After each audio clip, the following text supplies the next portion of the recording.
Josefina Learns a Lesson, a School Story. Book 2, 1824.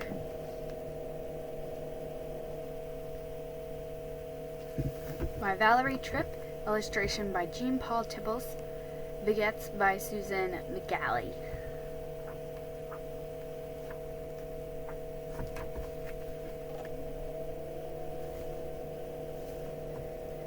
Chapter 1. Light and Shadow. "Maria Josefina Montoya," said Tia Dolores happily.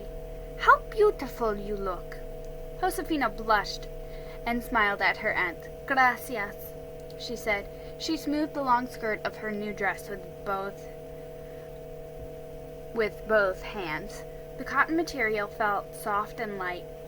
Josefina rose up on her tiptoes and spun just for sheer pleasure of it. She was very proud of her dress, which she had just finished hemming. New high-waisted style. She had never had a dress made in this elegant high-waisted style before. Tia Dolores had given Josefina and each of the sisters some material. Josefina's material was a pretty yellow, with narrow stripes and tiny berries on it. She had cut the material carefully, the way Mamma had taught her. Then, stitch by tiny stitch, had sewn her dress together, all by herself. Now, as she spun around, the hearth fire cast a pattern of light and shadow swooping across the dress like a flock of fluttering birds. Josefina stopped spinning and sighed with peaceful contentment. It was a rainy evening in October. Josefina and her three older sisters, Ana, Francisca, and Clara, were sewing in front of the fire in the family sala. Tia Dolores was helping them. They were all glad of the fire's warmth as well as its cheerful brightness. A steady, heavy rain was falling outside, but it was cozy. The thick, whitewashed adobe walls kept out the cold and took on a rosy glow from the firelight. Tia Dolores sat next to Clara. "Don't use such a long thread in your needle," she advised Clara gently. "It might tangle." Josefina grinned. "Remember, Clara," she said, "Mamma used to say, if you make your thread too long, the devil will catch on to the end of it."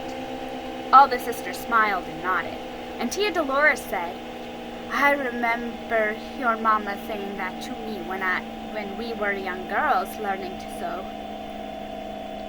Tia Dolores was smiling, but Josefina saw that her eyes were sad, and she knew that Tia Dolores was missing Mamma. Tia Dolores was Mamma's sister. Mamma had died more than a year ago. Josefina and her sisters thought of Mamma every day, with longing and love. Every day the girls tried to do their chores the way Mamma had taught them to. They had tried to be as respectful, hard-working, and obedient as she would have wished them to be. Every day they recalled her wise and funny sayings and songs. They tried to be as respectful, hard-working, and obedient as she would have wished them to be. Every day they recalled her wise and funny sayings and songs, and every day they remembered her in their prayers. After the first year after Mamma's death, the four of the girls had struggled hard to run the household. Then at the end of the summer, Tia Dolores had come to visit. She was on her way home from Santa Fe from Mexico City, where she had been living for 10 years. During her visit, the girls had realized how much they needed someone like her, someone to help them and teach them as Mama used to. Tia Dolores kindly agreed to come live on the rancho for a while. She went to Santa Fe to see her parents for a month, but she kept her promise and returned to the rancho with her servant Teresita in time to help with the harvest. Tia Dolores had been back for 2 weeks now, and Josefina was glad. As Clara shortened her thread, she looked at Josefina's dress. "You'll get a lot of good wear out of that dress," she said. Clara was next to Josefina in age. She was sensible and straightforward. It was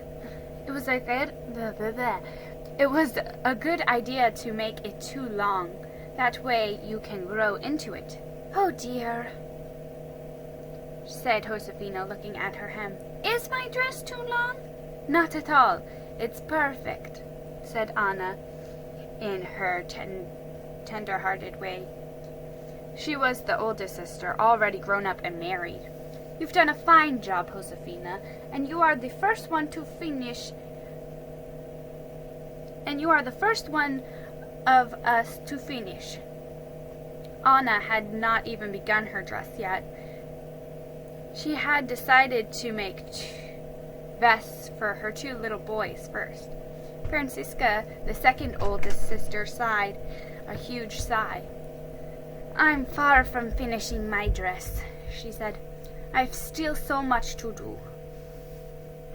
"You shouldn't have chosen such a fancy dress pattern," said Clara, pricking her material with the sharp needle. Tia Dolores had given Francisca a sewing diary that showed all the latest styles from Mexico City, and the girls had each chosen a dress pattern to follow. Clara was making a dress that was plain and simple. She prided herself on being practical and often felt called upon to point out when someone else wasn't. That someone was usually Francisca. Francisca had chosen an elaborate pattern from the sewing diary. She'd begun enthusiastically. She cut into the material boldly, talking all the while about how splendid her dress would be. But the long, slow work of sewing the pieces together bored Francisca. She complained every stitch of the way. "I'll never finish my dress," she said now, "unless someone helps me with this endless stitching." She glanced sideways at Tia Dolores. Josefina saw the sideways look. She knew that Francisca wanted Tia Dolores to sew it for her, but Tia Dolores calmly continued her own sewing. She said nothing when Francisca sighed loudly again. Josefina was not surprised. In the last 2 weeks,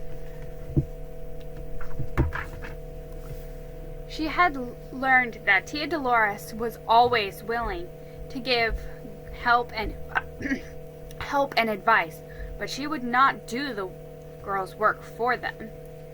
A few days ago, Josefina and Tia Dolores had worked together in the corner of the back courtyard where Mama's garden grew. Tia Dolores showed Josefina how to prepare the flowers for the winter. She explained how to cut back the dead stems and cover the earth with leaves to protect it from ice and snow. She watched with care to be sure Josefina was doing everything correctly. Tia Dolores helped, but she made it clear that the flowers were Josefina's responsibility. I want to know how to care for them. I want you to know how to care for them by yourself after I leave," she said. "I know you can do it. I have faith in you."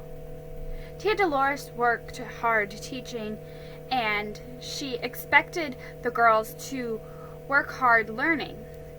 Our energies and abilities are gifts from God," she often said. "He means for us to put them to good use. Sometimes Josefina thought that perhaps Tia Dolores had a little too much faith in her abilities. As soon as she'd returned to the rancho, Tia Dolores had her piano moved into the family sala.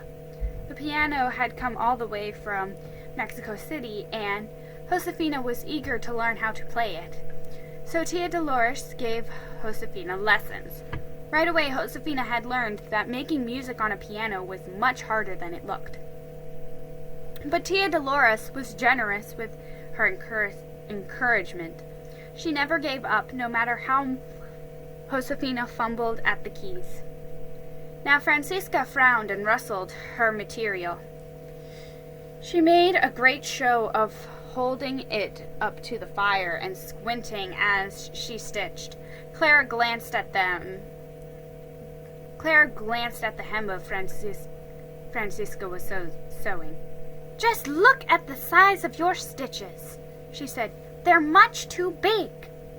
Francisca shrugged. "They'll hold the dress together," she said. "That's not the point," said Clara. "They look bad."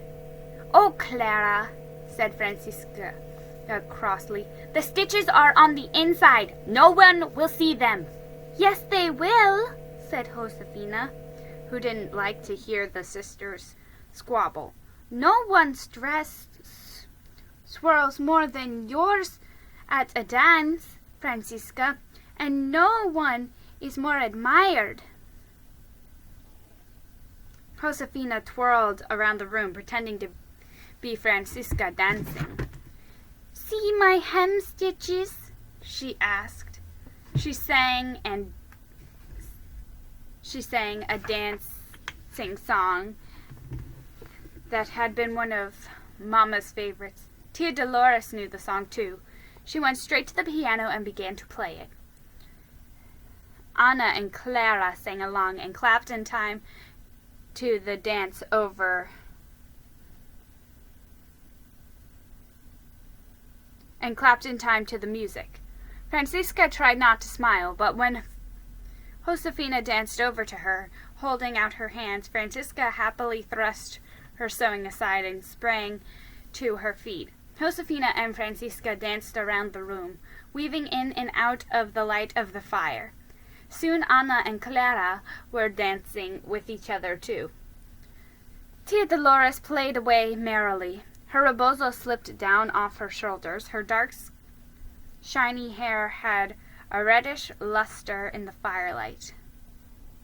Tia Dolores was playing so loudly, and they were all singing and laughing so much that none of them heard the door open. But it must have, because the next thing Josefina knew, Papa was there tapping his foot in time to Tia Dolores' music. He watched the girls dance until the song was over. When they stopped, he folded his arms across his chest and pretended to scold. "Dancing instead of sewing?" he asked. He tried to look stern, but his eyes were full of fun. "Who started this fandango?" "I did, Papa," said Josefina, flustered and breathless. "I was celebrating. I finished my dress." "Good," said Papa. "And a fine dress it is, too." "Gracias, Papa," said Josefina. She smoothed her dress with both hands. "The material comes from far away. Tia Dolores gave it to us." "How thoughtful of her," said Papa. He turned to Tia Dolores. "You are very kind to my daughters." "Gracias." Tia Dolores looked pleased. "My father brought the materials this summer from the traders who came to Santa Fe from the United States. The traders brought all sorts of things to trade. Tools and clothes, paper, ink, and pretty material," Josefina added happily. "See," said Papa. "I know about the Americanos and the trail they follow. They first came to Santa Fe 3 years ago. Before that, it was illegal for them to come to New Mexico." He looked thoughtful. "I hope that trading with the Americanos will be a good thing. I've heard that the traders need pack mules, so I'm raising some to take to Santa Fe next summer. Or I'll sell or swap the mules to get tools and other things we need on the rancho. It should be a profitable business. Oh, Papa, Josefina asked, may we go to Santa Fe with you next summer? Perhaps, said Papa, smiling at her eagerness. But right now I think all of you girls had better go to bed. I'm going to the village. In this storm? Asked Anna. It's because of the storm that I'm going, said Papa. Said Papa as he put on his hat. I want to be sure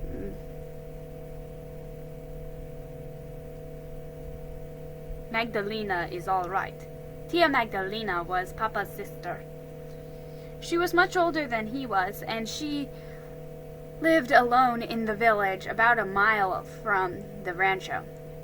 Her roof is not as strong as it should be, and her house is near the stream. I'm worried about flooding.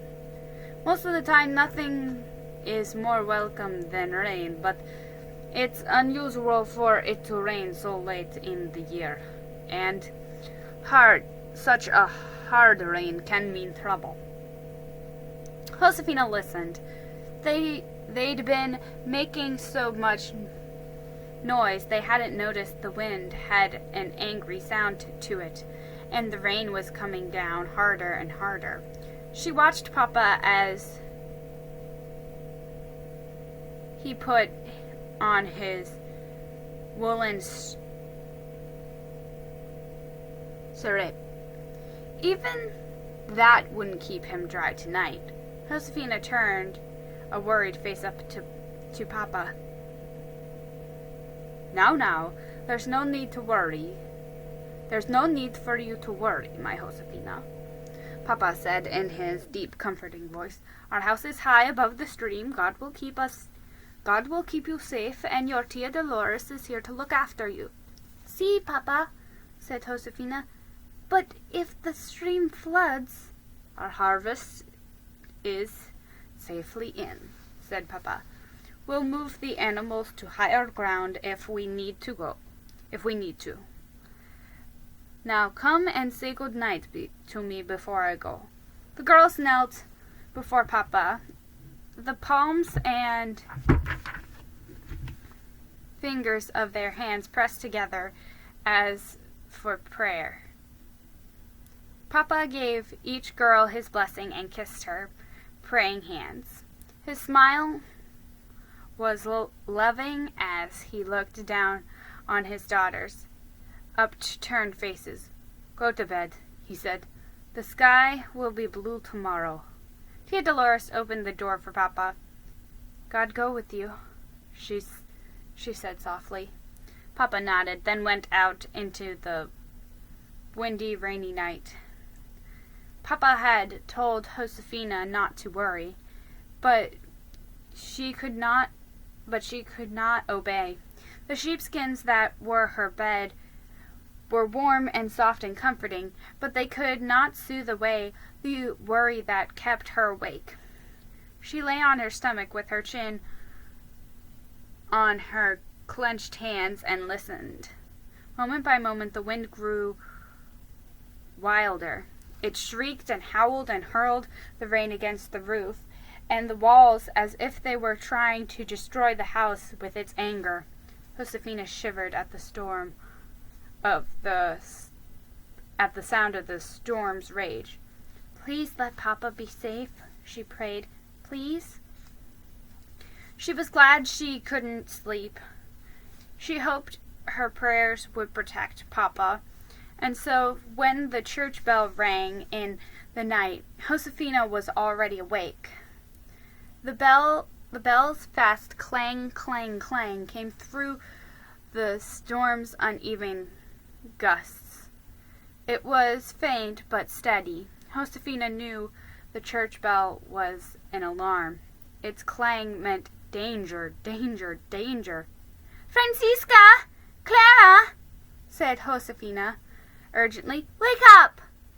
She stood and began to put on her clothes. Francisca groaned and pulled her blankets over her head, but Clara sat straight up. What's the matter? She asked Josefina. The church bell is ringing, said Josefina. Hurry, get dressed. Papa needs our help. The sisters dressed as fast as they could. Just as they were finished, Tia Dolores came to fetch them. She was carrying a small candle. Her voice was calm and very serious. She spoke against the sounds of the storm with the same steady determination as the ringing bell. Your papa is still down in the village. I fear the church bell means the flooding is bad there. I've wakened all the workers in the house.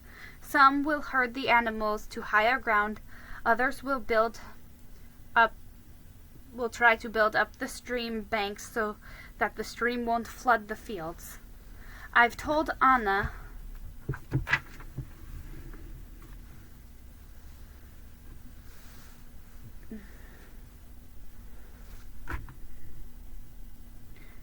she must stay with her boys, but I want you girls to come with me.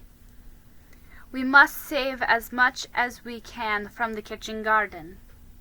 Josefina and Clara and Francisca followed Tia Dolores. They were still under the covers of the roof when suddenly the sky was slashed in two by a jagged dagger of lightning. Its brilliant flash of light made everything white for a second. Then the light disappeared and the night seemed even darker than before. Boom! A huge clap of thunder crashed so loudly it shook the house. Josefina stepped back, trembling. What's the matter? Tia Dolores asked. It's the lightning, Francisca answered. Josefina's afraid of it. Crack! Lightning split the sky again. Josefina didn't move. All her life she had feared lightning. Mama had understood. She would hug Josefina to her and wrap her rebozo around both of them. She'd cover Josefina's eyes with her hands so that Josefina wouldn't have to see the wicked flash of the light or the plunge into darkness that followed. She'd hold Josefina so close that the beating of her heart almost blocked out the sound of the thunder.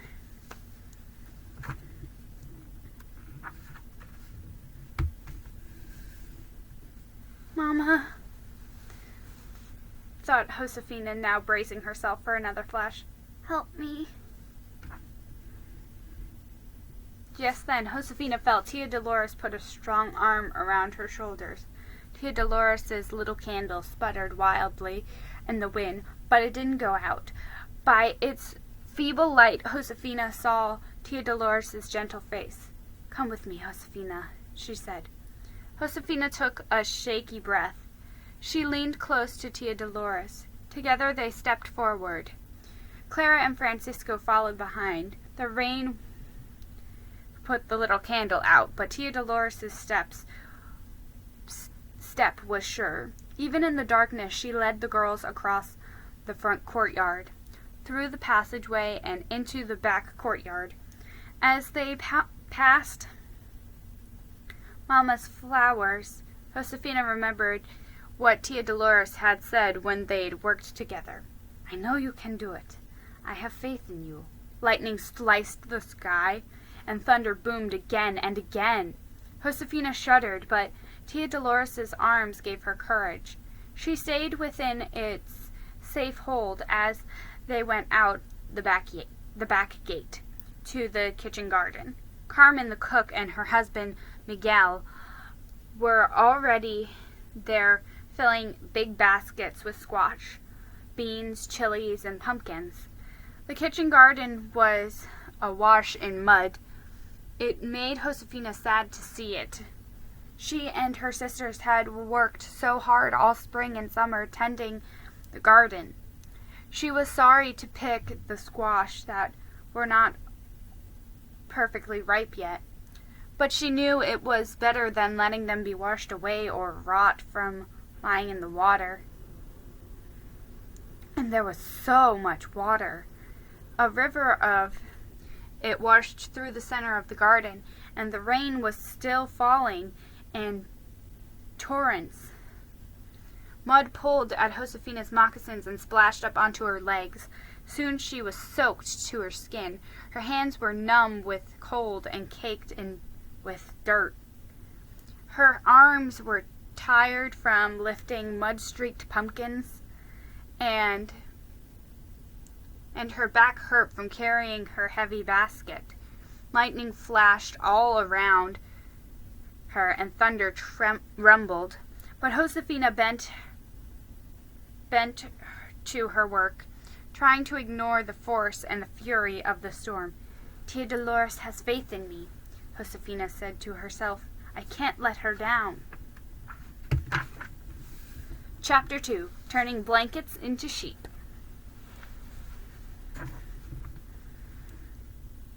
Just as Papa promised, the sky was clean and clear blue the next morning. Only a few gray clouds remained, and they scuttled across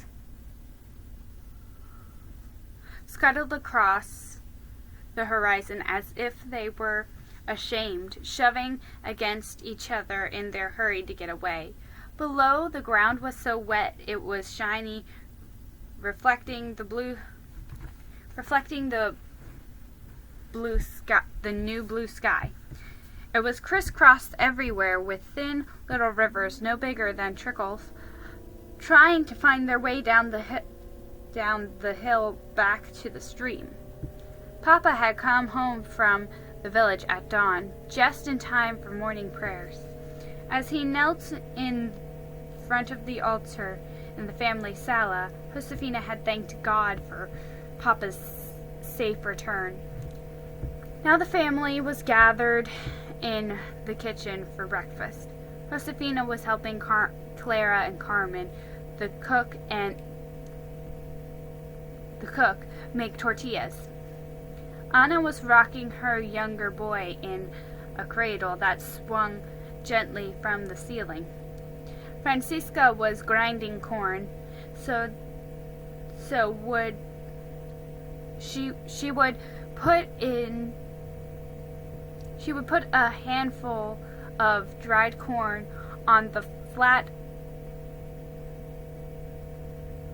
mete stone and rub back and forth with the smaller mano stone until the corn was ground into coarse flour. As the cradle swung back and forth, it made a comforting creak, creak, creak sound, which the soft, regular thud, thud, thud of the mano matched in rhythm. Papa looked tired. Tia Dolores gave him some mint tea. He sat down and looked.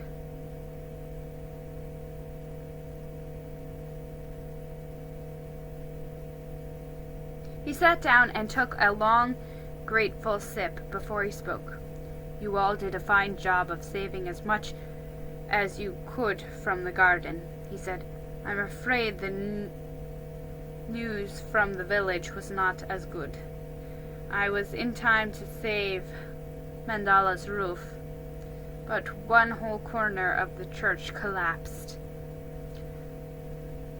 Some of the villagers had not harvested yet, so they lost their crop.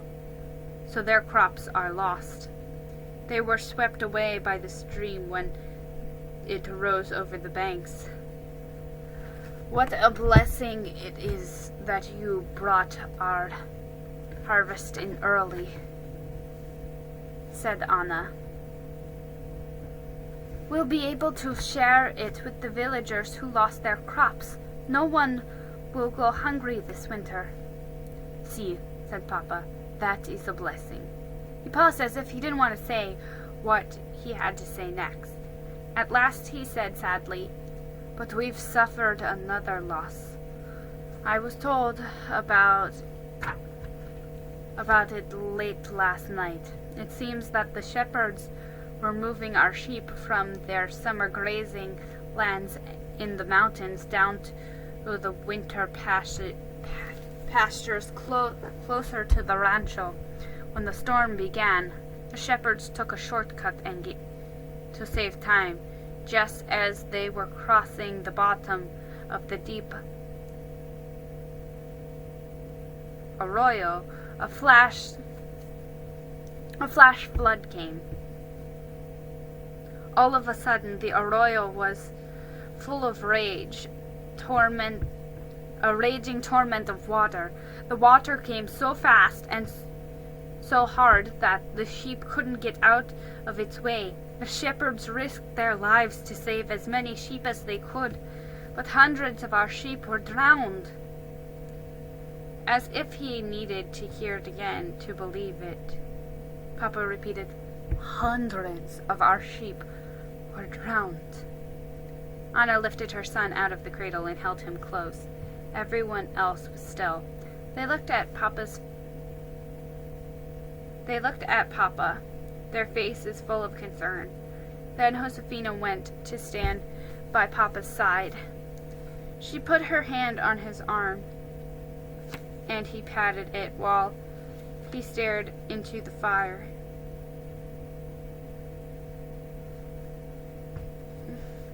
So many sheep killed. Josefina knew that this was a terrible disaster. How cruel the storm had been. The rancho could not survive without sheep. They provided meat and wool for weaving and for trading. What would Papa do? Papa's voice was heavy with discouragement. "The sheep were very valuable," he said. "My father and grandfather built up the flocks over many years. It will take a long, long time for us to recover from this loss," he sighed. "We'll just have to start over."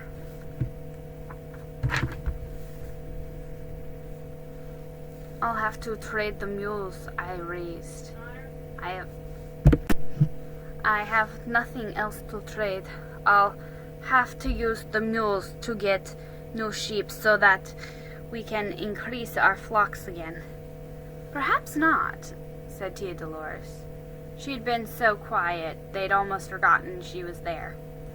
Now she spoke to Papa, respectfully but firmly. "Forgive me for speaking, but perhaps it won't be necessary to trade the mules. Perhaps you could use the old sheep to get new sheep." They all stared at her. "Please go on," said Papa. Tia Dolores explained. "The old sheep provided you with sacks and sacks of wool when they were sheared last spring," she said. Your storerooms are full of their fleece. What if we use the wool to weave as many blankets as we can? We'll keep as few as possible for our own use and trade most of the blankets to the villagers for new sheep. We can trade with the Indians at the pueblo too." But they all weave their own blankets," said Papa. "Why would they want more?" "To trade to the Americanos," answered Tia Dolores. "My father told me that they are glad to trade their goods for blankets. They're valuable. They value the blankets for their warmth and strength and beauty." "I don't understand," said Francisca. "Who will do all this weaving you talk about?" Tia Dolores smiled. "We will," she said. You and your sisters and I. The household servants will weave, and any workers on the rancho who are able." Josefina saw that Francisca wasn't pleased with this answer, and Clara and Anna looked unsure. But Papa seemed to be giving the idea grave consideration. Trading blankets for sheep, he said thoughtfully. Perhaps it would be good for both sides. Our neighbors would help us by giving us the sheep we need, and we would help them by weaving blankets. They can trade for goods that they need. See, said Tia Dolores simply. Anna nudged Josefina with her elbow and raised her eyebrows. None of the sisters had ever heard Papa discuss business with a woman before. He was the patron, the head of the rancho, and the head of their family. He had never discussed business with Mama, but Papa didn't seem to be offended by Tia Dolores' forwardness. Still, Josefina was not sure it was proper for Tia Dolores to have such a conversation with him. Josefina knew she and her sisters should sit quietly. They all knew it wasn't their place to speak. All except for Francisca, of course. But Tia Dolores, Francisca protested, I don't see how we can weave any more than we already do. We hardly have time to do all the household chores as it is. We'll get up earlier, said Tia Dolores briskly.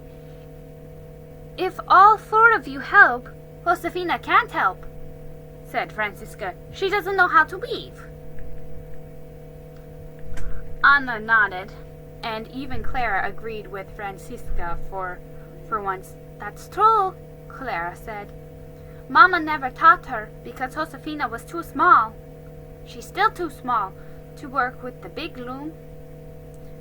My servant Teresita weaves on a smaller loom and hangs from the ceiling, said Tia Dolores. I'm sure she'd be willing to teach Josefina to weave on one like it. And I'm sure Josefina is big enough to do it. Josefina can help. Josefina saw Papa looking at her. His smile said that he loved her, even if he wasn't sure she could be of help with the weaving. With all her heart, Josefina wanted to please Papa. She could tell that Tia Dolores' idea had caught his interest and given him a little hope. She didn't want her sister's doubts to discourage Papa or Tia Dolores, and so she spoke up with spirit. I'd like to learn how to use the small loom, she said, and anyway, I can help wash and card and spin wool for the big loom. I know where to find the plants we use to make the dye for the color the wool, and Mama always used to say that I was good at untangling knots. Papa laughed out loud. This laugh was a sudden, unexpected, wonderful sound. Well, he said to Tia Dolores, if all you weavers are as eager as my little Josefina, you'll turn the wool into blankets and the blankets into sheep in no time. I think we should give your plan a try. Tia Dolores was very pleased. We will pray for God's help, she said, as we put his gifts to good use. Won't we, girls? Her smile was so happy, so full of energy and encouragement, that all the sisters had to smile back and say, "Sí," even Francisca.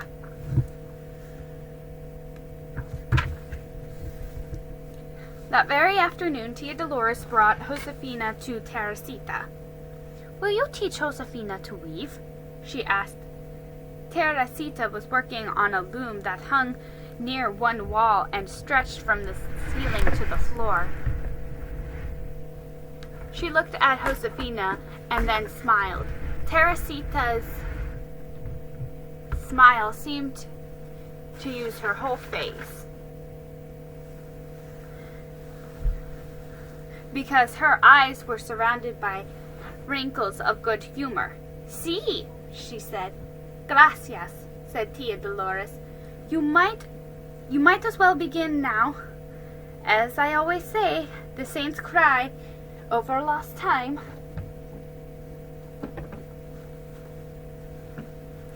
Josefina sat down next to Teresita and watched her weave. After a little while, Josefina asked, "How did you learn to weave?"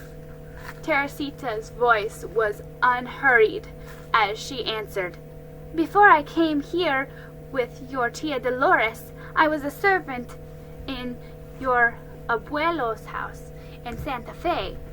She said, "When I was a little girl, I lived with my people, the Navajos. My mama taught me to weave on a loom like this. I've never forgotten, even though I was captured by enemies of the Navajos when I was about your age and taken from my family." Josefina knew that the Navajo Indians lived in the mountains and the deserts far to the west. Did you ever see your mama again?" she asked Teresita. "No," said Teresita. "Did you miss her?" asked Josefina. "Sí." Her dark eyes met Josefina's. "You and I are alike, aren't we?" "You and I are alike in that way, aren't we?" she said. "We both lost our mamas at a young age." Josefina nodded. "I am sure you remember the things your mama taught you," said Teresita. Josefina nodded. "Oh, sí," she said. "My sisters and I try very hard to remember her lessons and stories and songs." "Good," said Teresita. She was quiet for a long moment. With a light touch, she ran her hand across the loom. Then she said, "Here is a story my mama told me. When the world was new, Spider Woman taught the Navajos to weave on a loom like this. 1. The upper crosspiece is the sky bar. The lower crosspiece is the earth bar. And this stick, which goes between the strands of yarn, is a sunbeam. I'll show you how it works."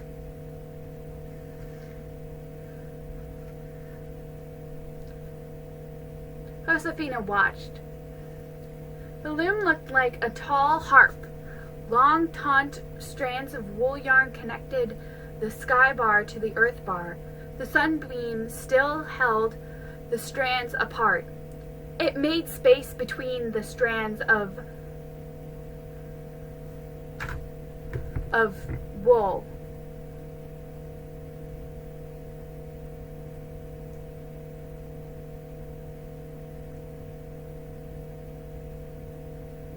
It made space between the strands so that Teresita could weave another piece of wool through them.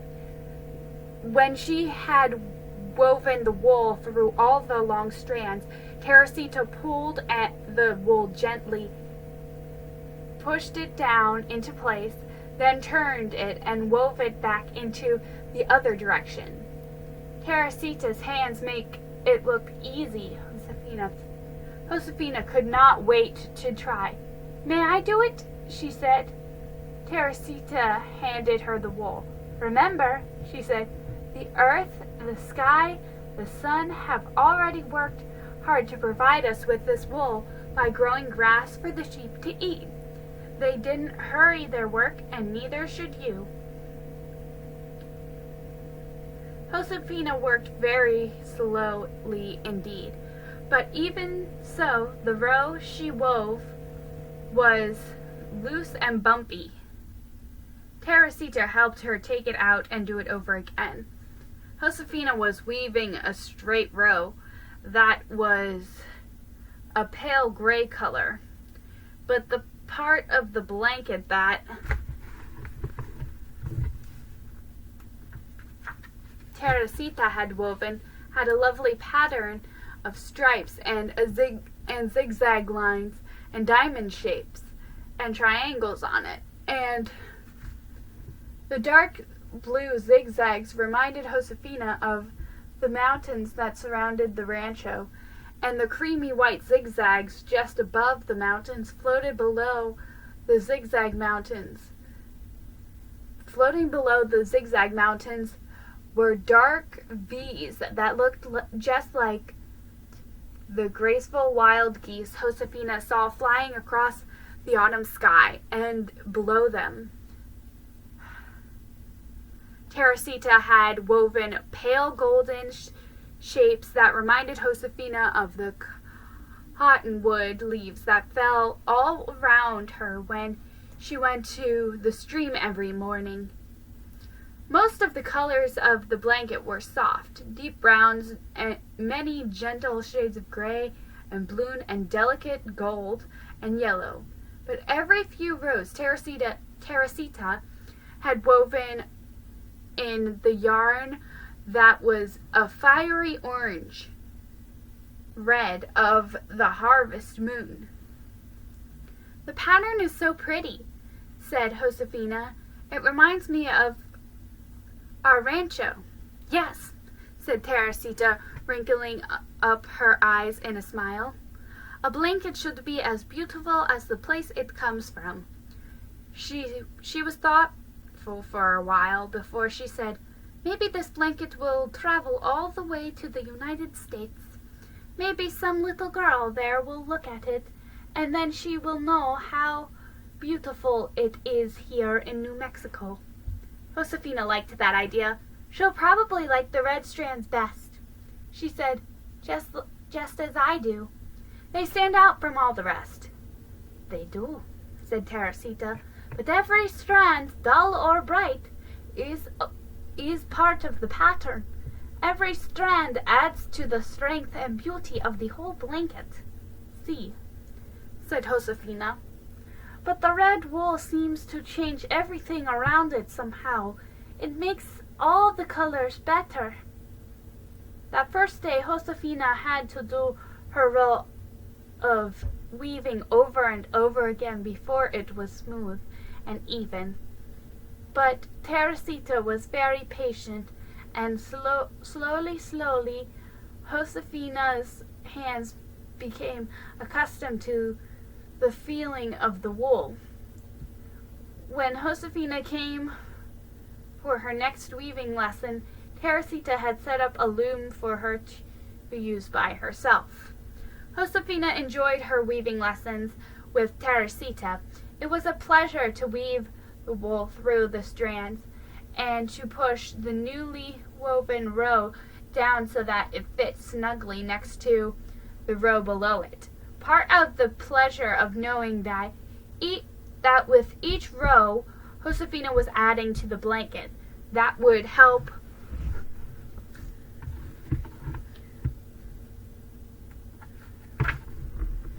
Papa replace the sheep he'd lost. Josefina was pleased and proud to be of help to her family. And all these days went by, and she learned to be a better weaver. She was pleased and proud of herself for learning something new. "I may be the youngest, and I may be the smallest, but I can help, just like my sisters," she thought. "I can help turn blankets into sheep." Tia Dolores was right. Sometimes as she was weaving, Josefina smiled to herself, thinking of Tia Dolores. It seemed to Josefina that Tia Dolores was like the beautiful bright red wool. She changed everything around her and made it better. Chapter 3. Rabbit Brush. "Follow me!" Josefina shouted happily. She ran up the hill as swiftly and light as a bird skimming over a stream.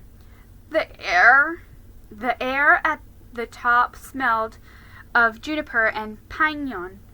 It was pure and cool and thin and sweet. Josefina turned around and called back to her sisters. "Wait till you see! There's lots of rabbit brush up here." Josefina and her sisters were on an expedition to gather wild flowers, herbs, roots, bark, berries, and leaves. They'd use them to make dyes to color the wool for weaving. Teresita had told Josefina that the Navajos used rabbit brush blossoms to make many shades of yellow. Ana, Francisca, and Clara were not far behind Josefina on the path. Josefina was glad it was almost time for the midday meal. She knew that Carmen, the cook, had packed tortillas, onions, squash, goat cheese, and plums for them to eat. The canteen was full of cold water to drink. Miguel, Carmen's husband, was carrying the food and the canteen. He had come along to be sure the girls were safe. "Oh," said Anna when she reached the top of the hill. "Isn't it pretty up here?" Josefina thought.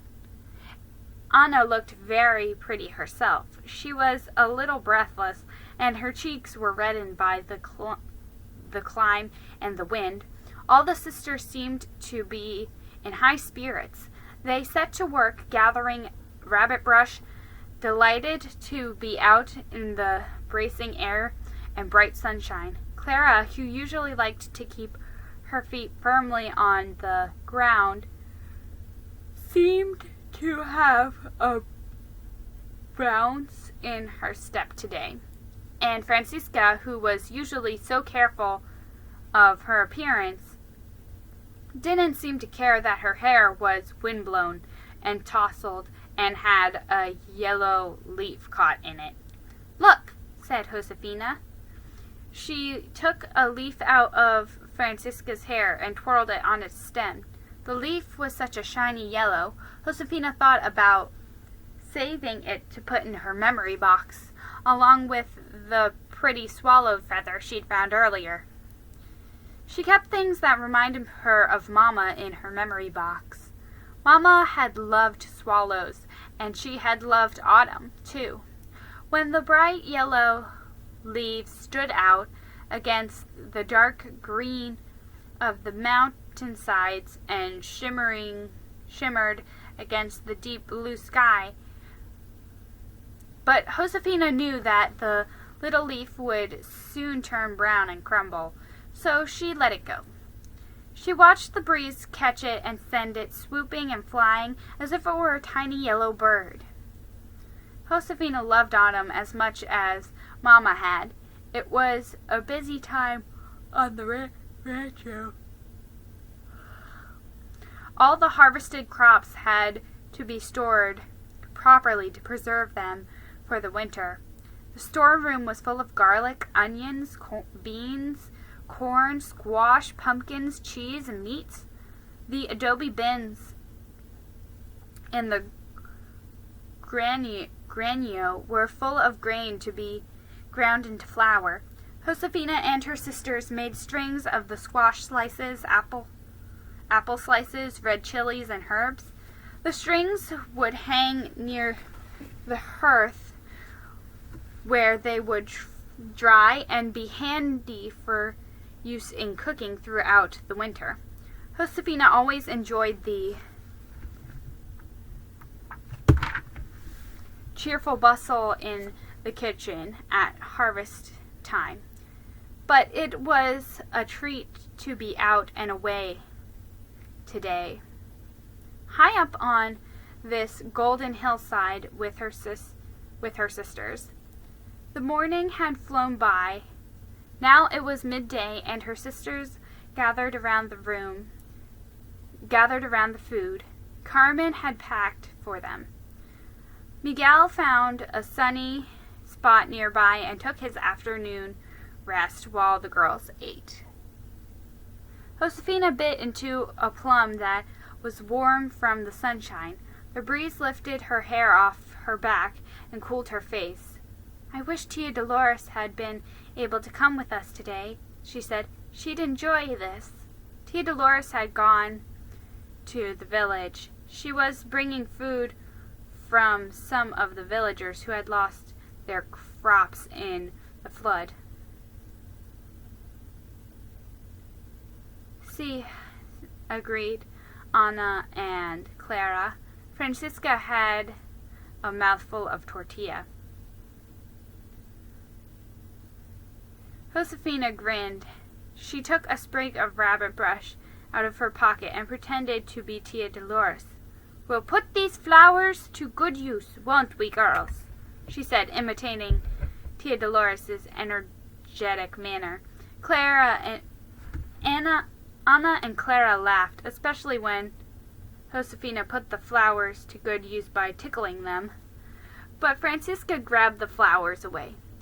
"Whenever Tia Dolores talks about putting things to good use, she ends up meaning more work for us," she grumbled. "All this weaving, for example." Josefina smiled. "I like weaving," she said. "Well," said Francisca, "it's new to you, but I find it very dull." She collapsed back on the grass and fanned herself with a sprig of flowers. "I'm worn out." "Now, Francisca," Anna scolded her kindly, motherly way, "you have plenty of energy for things you enjoy, like dancing, pretending you're dancing while you work at the loom. Dance on the trundles." "I can't dance very well with the loom," said Francisca shortly. "You don't weave very well with the loom either," said Clara. "Weaving is just the sort of slow, patient work you're not good at, Francisca." Francisca made a face. "Work," she said. "I thought that when Tia Dolores came, there would be less work for us, not more." "She doesn't ask us to do any more than she does herself," said Clara. "You're right," said Francisca, sitting up. "Tia Dolores is always at work. She's always trying to fix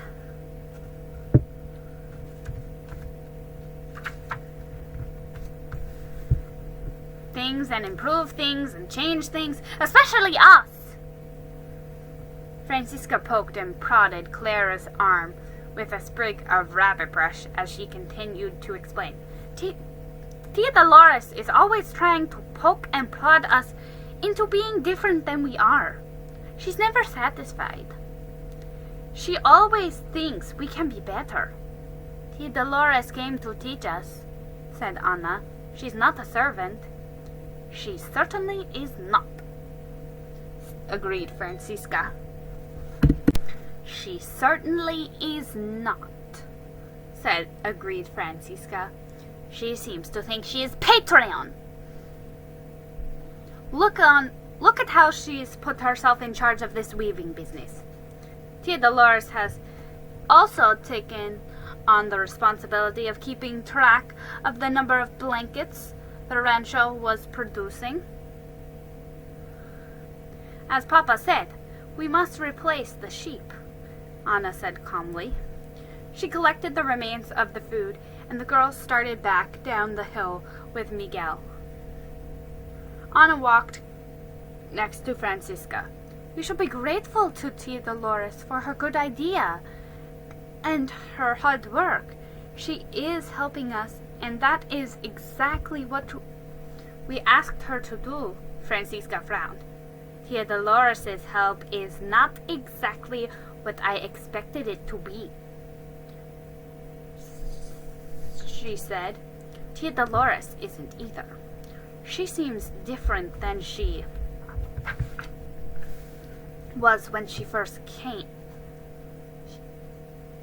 came here the first time." "Yes," said Josefina. She turned around and walked backward a few steps so that she could face her sister. "Tia Dolores seems happier." "I think she is," said Anna. "She even looks happier and prettier, too.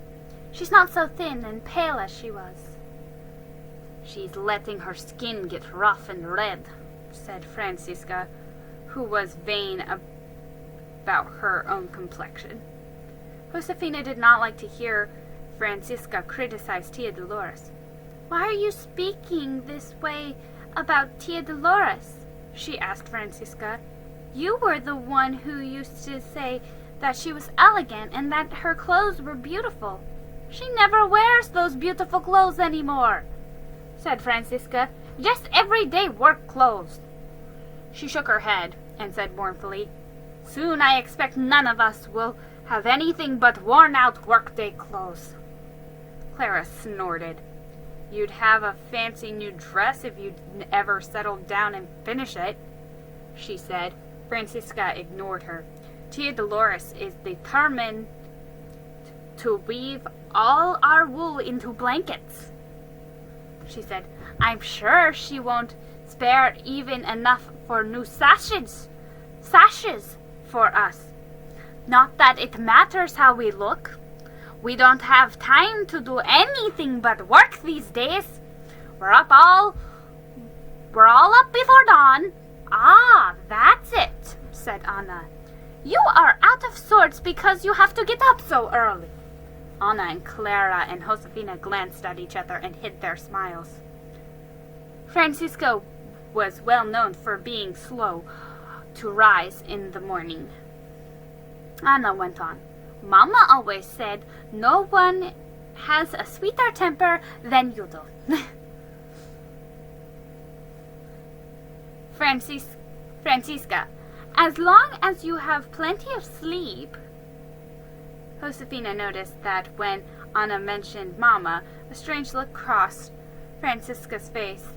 Francisca started to say something, but then she seemed to change her mind. She said nothing. Josefina took hold of Francisca's hand and swung it as they walked together. Remember the morning song Mama used to sing to you to help you wake up? Asked Francisca. Ever so briefly, the strange look crossed Francisca's face again. Then she began to sing. Arise in the morning. She stopped. How did it go? She asked. I've forgotten. Sing it for me, Josefina.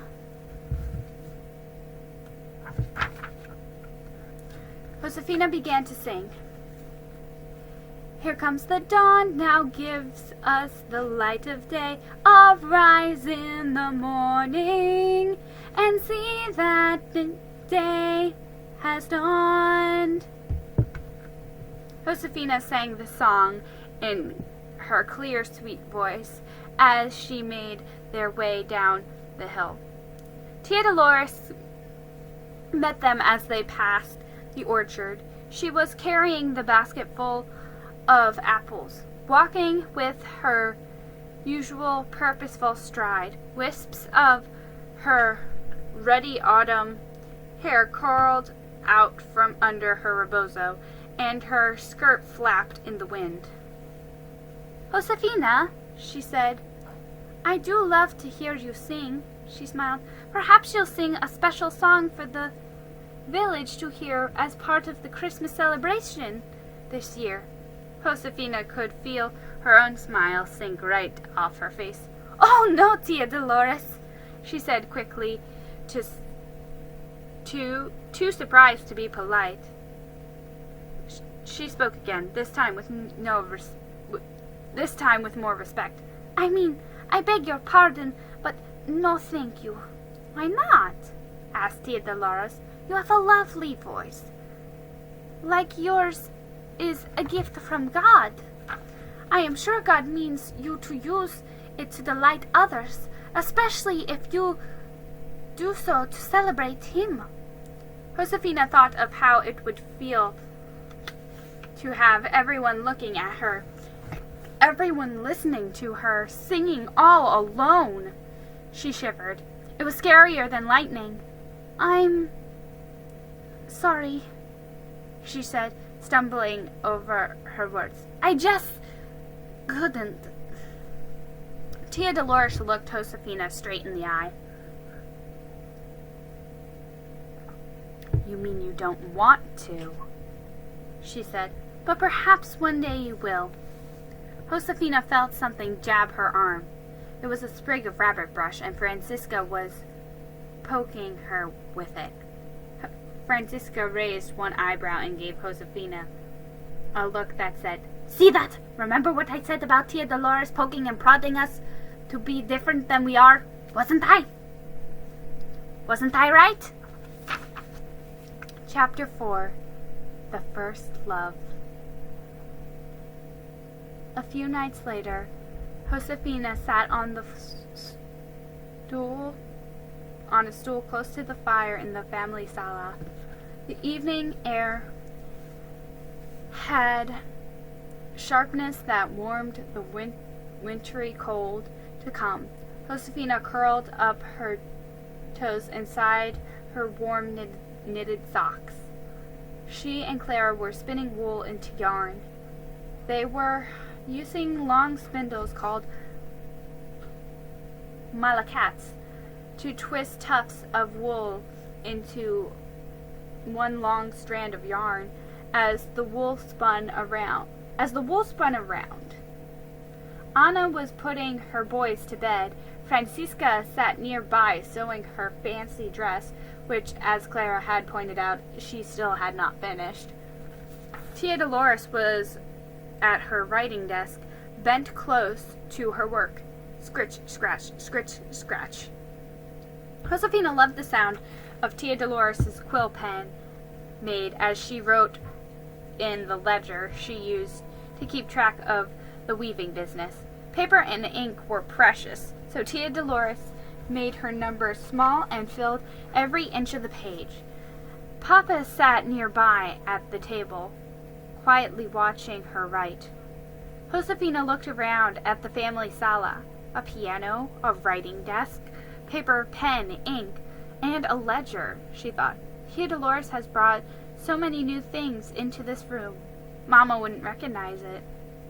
But Tia Dolores' things were not the only changes. Papa looked different, too. His face looked less tired, as if he were not so weighed down with the sorrow as he had been. "There," said Tia Dolores. She put her pen down with a pleased expression. "Would you do me the honor of looking at the figures?" she asked Papa. "See," said Papa. Tia Dolores brought the ledger to the table, and she and Papa looked at it together. "This shows how many sacks of wool we have," explained Tia Dolores as she pointed to a column of figures in the ledger. "And this shows how many blankets I think we can weave. And this shows how many sheep we'll get when we trade for the blankets." Papa nodded. "Excellent," he said. "The weaving business should do very well, God willing. I'm grateful to you, Dolores." "Your daughters have worked very hard," she said. "See," said Papa, "they weave, but you have taken care of all of this." He patted the ledger. "It was fortunate that you can read and write." "My aunt taught me when I lived with her in Mexico City," said Tia Dolores. She thought for a moment, and then she said, "And now, with your permission, I'll teach your daughters to read and write. Then they will be able to continue the weaving business after I have left." Francisca gasped. Josefina knew that meant she was not happy at the thought of yet another new thing to do. Now they would have lessons in reading and writing on top of everything else. Tia Dolores must have heard and understood the gasp, because she said, "The lessons won't add any time to the day. I have a little speller I brought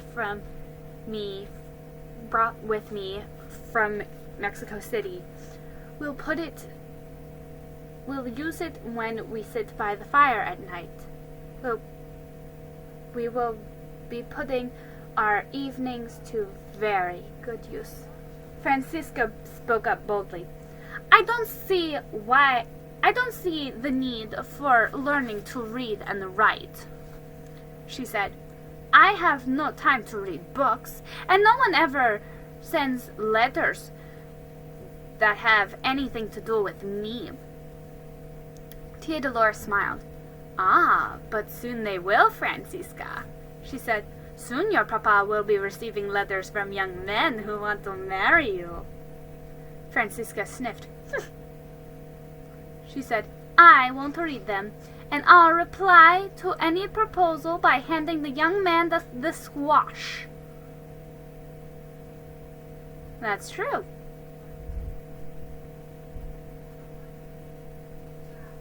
That's true, stated Clara. She's already done that.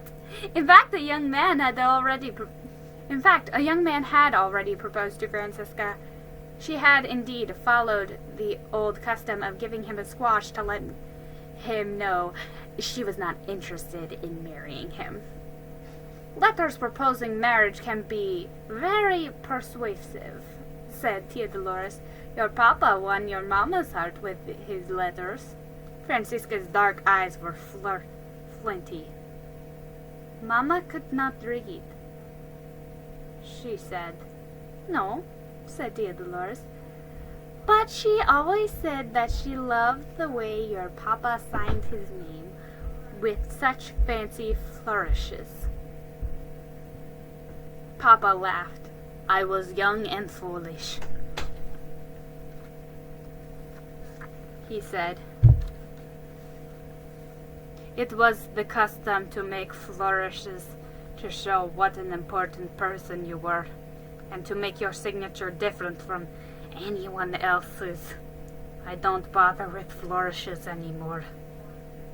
Please, won't you show us how you used to do it, Papa? Asked Josefina. Papa smiled and shook his head. No, it's a waste of paper, he said. Not at all, said Tia Dolores. She handed him the pen and a green glass inkwell. Very well, said Papa agreeably. Josefina stood next to him, and Clara peered over his shoulder. As they watched, Papa wrote his name in handsome, upright letters. Then under his name, Papa made graceful swirls and curving spirals that looked like a long, lovely curl of ribbon. Oh, Papa, it's beautiful, said Josefina. She turned to Tia Dolores. Will we really learn to write like that? She asked. Si, said Tia Dolores. We'll begin tomorrow. Josefina stared at Papa's beautiful writing. Then she looked up to smile at Francisca. Surely Francisca would enjoy learning to do something as fancy and elegant looking as this. But Francisca was gone. She had slipped out quietly without saying good night or waiting for Papa's blessing. Something woke Josefina in the middle of the night. It was a sound, a small sound, but one that made Josefina sit up and tilt her head and listen hard. As her eyes adjusted to the darkness, Josefina saw that Francisca was not in her bed. Quietly, so as not to wake Clara, Josefina pulled on her moccasins and wrapped herself in a blanket. She crept outside. Francisca was sitting in the courtyard. She was wrapped in her blanket, too. There was no moon, but the stars were so big and bright, Josefina could see Francisca's face. It was streaked with tears. Josefina was surprised. She had not seen Francisca cry since Mama died. Francisca? Josefina whispered as she came near. What's the matter? Go away, said Francisca fiercely. Josefina knelt down next to her sister. Are you hurt? She asked. Are you ill? Shall I fetch Tia Dolores? No, said Francisca. She spoke with such force. Josefina was startled. Her voice sounded hard as she said, I've had quite enough of Tia Dolores. What do you mean? Asked Josefina. Francisca wiped her tears off her cheeks with an impatient hand. Don't you see what's happening? She asked. Has Tia Dolores' praise for your sewing and weaving made you blind? Has she made you feel like such an important person that you don't care how she's changing everything? Nothing is the same as it was when Mama was alive. Suddenly the bitterness left Francisca's voice. It was replaced by sadness. Every change makes Mama seem farther and farther away, she said. Every change makes me feel as if I'm losing Mama again. And oh, Josefina, I miss Mama so. So do I, said Josefina passionately. Her heart ached with sympathy for Francisca. Now she saw why Francisca had complained about Tia Dolores. Josefina tried to make Francisca feel better. I miss Mama too, she said, but Tia Dolores is good and kind. She is only trying to help us by changing us, said Francisca. Now she's going to make us learn to read and write. Mama didn't read or write. Mama didn't ask anyone to teach us to read or write. Reading and writing will be one more way Tia Dolores will pull us away from Mama. It'll be just one more way she'll fill our heads and our hearts so that we'll have no room left for Mama. We'll start to forget her. We've already started. Oh, Francisca, said Josefina, that's not true. But a dark fear stole into Josefina's mind. Was Francisca right? It was true that Tia Dolores had changed their lives. Josefina herself had changed. Hadn't she braved the lightning? Hadn't she learned to weave? But did Tia Dolores' new ideas and new ways mean there was no room for the old ways? Was Tia Dolores making them forget Mama? Francisca straightened her shoulders. I am not going to do it, she said firmly. I won't learn to read and write. She stood up and looked down at Josefina. You'll have to make your own choice, she said. Decide for yourself. Then she left. Josefina stayed alone in the courtyard. She looked up at the huge, endless black sky and felt as if she weren't adrift in it. She felt as if she were adrift in it. The stars seemed to be all around her, above her and below her, and surrounding her on every side. Josefina felt lost. Francisca made it sound as if learning to read would be disloyal to Mama. She made it seem as if Josefina had chosen between Mama and Tia Dolores, between the old and the new. What should I do, Mama? Josefina asked, but she knew there would be no answer. The stars were as silent as stones. Because they are stones. Usually, Josefina skipped and sang all the way to the stream on laundry day, but today she walked joylessly, thinking about the conversation she'd had with Francisca the night before. Tia Dolores was waiting for Josefina by the stream.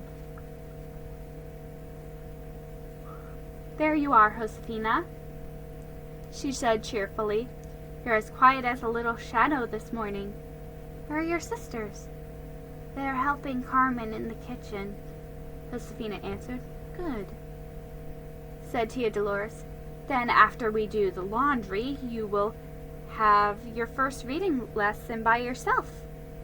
Josefina tried to smile. If Tia Dolores noticed that Josefina was not paying attention to the clothes she was washing, she was too kind to say anything about it. They worked in the usual silence. Tia Dolores spread the freshly washed white cloth on a bush to dry. there were already 3 other white cloths on the bush. "Look, Josefina," said Tia Dolores with laughter in her voice. "they're 4 white doves perched on a roseberry bush." Josefina's face lit up for the first time that day. "Oh," she said, "Mama used to say that poem sometimes." She tried to recite the whole poem. "Behold, 4 little doves perched on a rosemary bush. They were... Josefina faltered. "I can't remember the rest," she said sadly. Tia Dolores nodded. "Don't let it trouble you," she said. She draped another cloth on the bush. Josefina sighed so deeply and so unhappy that Tia Dolores gave her a questioning look. "Oh, Tia Dolores," Josefina said, full of misery, "it does worry me.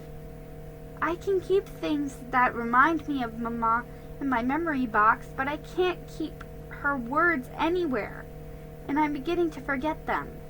It makes me afraid that I'm beginning to forget Mama herself."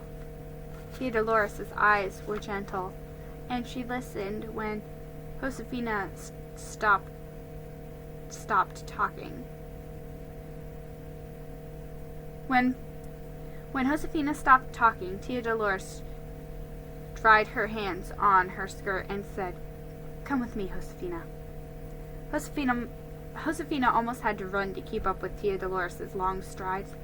Tia Dolores led Josefina back into the house and into the family sala. Her writing desk was still there on its stand. Without saying a word, Tia Dolores opened the lid of the writing desk and pulled out a drawer from a secret compartment.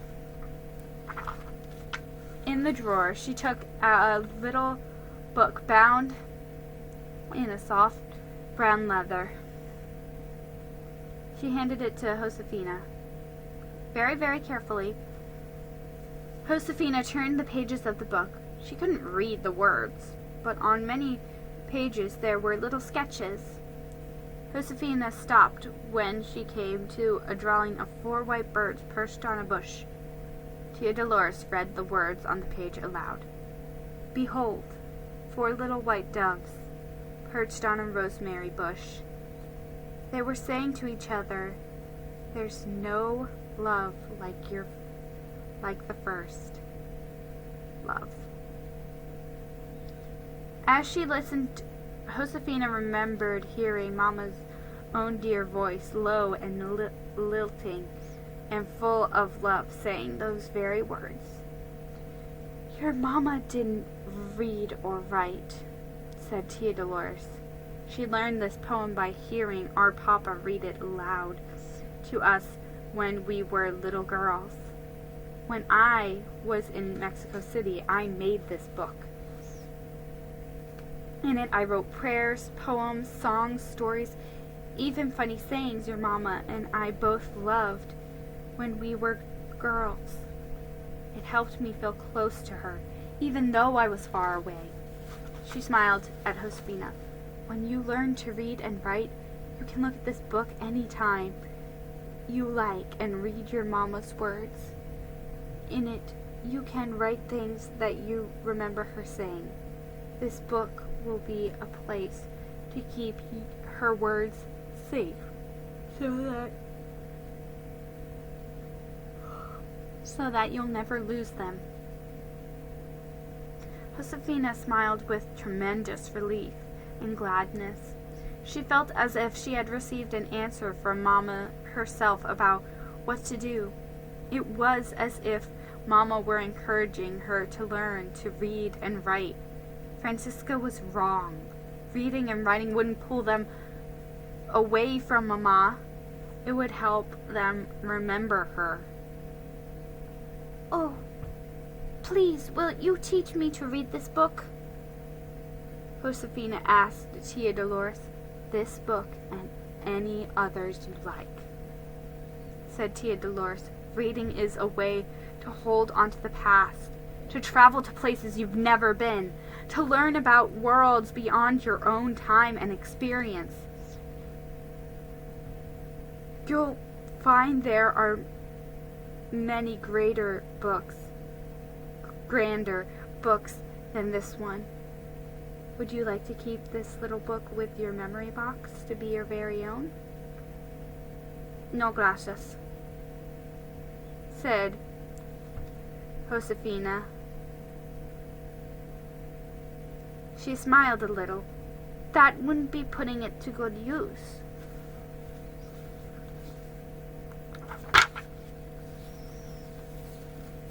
I think you ought to keep it and read to all of us sometime. All of us from it sometimes. Very well, said Tia Dolores. But may I borrow it for a moment? Josefina asked. I'll be careful. Sí, of course, said Tia Dolores. Gracias, said Josefina. With a light heart and light feet, Josefina ran to find Francisca. She was sweeping in the kitchen. Look, Francisca, said Josefina breathlessly. She opened Tia Dolores' little book to the drawing of the 4 doves. The words on this page are Mama's poem about the 4 doves. Do you remember it? Francisca thought. Just the last line. She said, I think it ends, there's no love like the first. See, said Josefina, this whole book is filled with prayers and poems and sayings from Mama's. Tia Dolores made it. Don't you see, Francisca? When we can read this book, it will be like hearing Mama's voice. And when we can write, we can add things we remember her saying. This book will be a place to keep her words safe forever. Josefina put the book into Francisca's hands. Francisca looked at the book and smiled. She didn't say anything, but her eyes were shining. Josefina smiled back. Come with me, she said. Perhaps Tia Dolores will read more to us. The 2 sisters hurried to the family sala. Tia Dolores, said Josefina. Francisca would like to hear you read something from Mama's. Read something of Mama's from your book. Would you read to us? With pleasure, answered Tia Dolores. But first, I would like to write your names in the book. Francisca and Josefina watched eagerly, while Tia Dolores dipped her pen in ink. This is your name, Francisca, she said. Scratch, scratch. And the pen moved across the page in the small book. And now write your name, Josefina. Be sure to add lots of flourishes, said Francisca, to show what an important person she is. I will, said Tia Dolores, as she wrote, Maria Josefina Montoya.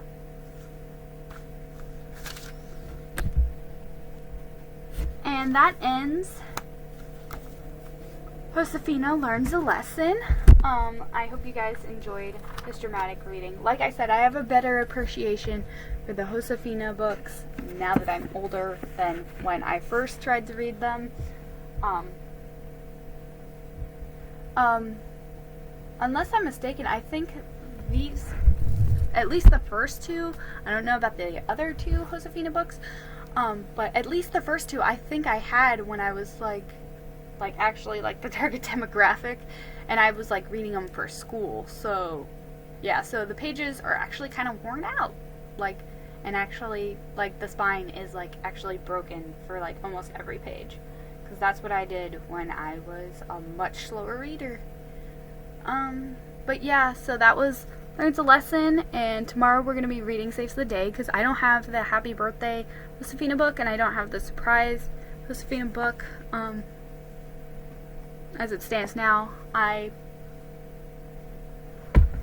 probably gonna purchase the second book from the new books from American Girl at some point, so I can like have the full Josefina book collection to a certain extent.